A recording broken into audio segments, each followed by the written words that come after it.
There is a moment in every soul's evolution when silence becomes unbearable. Not the silence of stillness or meditation, but the silence that forms when one has buried their truth too long under layers of adaptation, compliance, and survival. We live in a reality where disconnection is often praised as composure, where emotional suppression masquerades as strength, and where truth, when inconvenient, is politely buried beneath the rituals of belonging. But make no mistake, what you silence to be loved, what you numb to be safe, what you deny to be acceptable, is precisely the truth that must be retrieved if you are to become who you truly are. The birth of false selves begins in innocence. The suppression of truth does not begin maliciously, it begins in innocence. In our earliest environments, we absorb unspoken codes. Be pleasing, be quiet, be manageable, and don't disrupt the emotional balance of others. We learn that truth, when raw and inconvenient, is rarely welcome. So we fragment. We exile the parts of us that feel too wild, too sensitive, too honest. And in their place, we construct personas, masks made of politeness, scripts made of self-denial, performances made of fear. But no mask can replace the soul's voice. No performance can sustain the weight of a silent self. Eventually, what you buried will begin to whisper, and then it will roar. The soul's truth will not be silenced forever. You may try to silence it with distraction, with productivity, with relationships, with spirituality as a performance rather than as a path. But the soul is patient. It is not easily deceived. It watches quietly while the ego builds its illusions. And when the time is right, it intervenes, usually through disruption, through grief, through the crumbling of what once felt safe, and suddenly the voice you buried becomes the only one you can hear, the child who saw through illusion. There is a younger version of you who never forgot. Long before you learned how to manipulate your tone, your posture, your truth, you felt everything. You noticed what others denied. You sensed what no one named. That inner child did not operate from logic, but from soul recognition. Their intelligence was energetic. Their perception was whole. To return to your truth is to return to the eyes of the child who saw everything and still loved. Self-honor is not selfishness.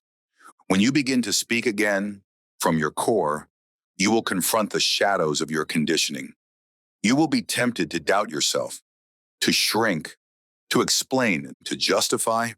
Why? Because you were trained to believe that your truth was too much, too disruptive, too dangerous. But self-honor is not arrogance. It is alignment. And alignment is not a rejection of others. It is the reclamation of the self. The ego speaks to be right. The soul speaks to be whole. Why resistance intensifies as you awaken. As you begin to remember who you truly are, the structures built on your forgetfulness begin to tremble. You'll notice the tension increase in certain relationships. You'll notice that some dynamics no longer hold. You'll notice that your body says no faster than your mind can explain it. This is not regression. This is refinement.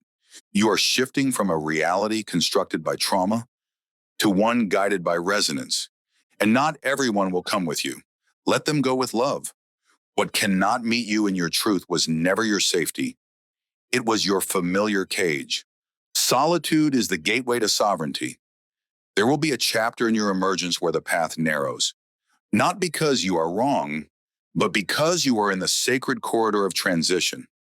Between the false self and the true self lies a necessary solitude, not isolation, but sacred separation.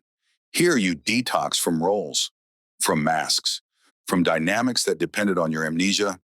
And though it may ache, you are not dying. You are deprogramming. Your frequency will rewrite the field. As you rise in frequency, you will notice the dissonance more clearly, not because the world is falling apart, but because you are no longer anesthetized to what is out of integrity. What once passed as love now feels like control. What once felt like home now feels like contraction. What once gave you identity now drains your essence. This is evolution. It is messy, it is beautiful, and it is sacred. You are not becoming new, you are becoming true. To be authentic is a revolutionary act. In a world built on performative belonging, authenticity is revolutionary. To be truthful in a system that rewards masks is to live prophetically. You are not just healing your life, you are restoring the template of what it means to be human. When you speak from the core, when you live from alignment, when you choose presence over performance, you recalibrate the collective field. Your truth becomes medicine. Your frequency becomes a signal. Your life becomes a transmission. The mission is spiritual, not personal. If you are hearing this message, it is not random. It is a soul activation, a remembrance. You are not here to be palatable. You are here to be powerful, not in dominance, but in presence. The voice you buried is not just yours. It belongs to a lineage of silence visionaries, mystics, empaths, and edgewalkers. When you reclaim it, you heal the past and awaken the future. You are not just a person. You are a pattern breaker. You are a frequency holder. You are a living transmission of a higher order of truth. The path forward is inward. If you feel lost, pause. If you feel broken, breathe. And if you feel disoriented, remember you are not ending. You are recalibrating. Everything that is falling away is making room for the life you were born to live. You are not failing. You are being restructured by grace. The voice returning to you now is not a liability. It is your compass. It is your guide. It is the signature of your soul's assignment. Closing transmission from the School of Higher Consciousness. You are not here to be understood by the many, but to be remembered by the few. You are not here to fit into the old paradigm, but to midwife the new one. Your voice, your truth, your medicine, they are not accidents. They are essential technologies of consciousness. Let your yes mean yes. Let your no mean no. Let your presence teach without needing to prove. And let your life become a sanctuary where truth is not only spoken, but embodied.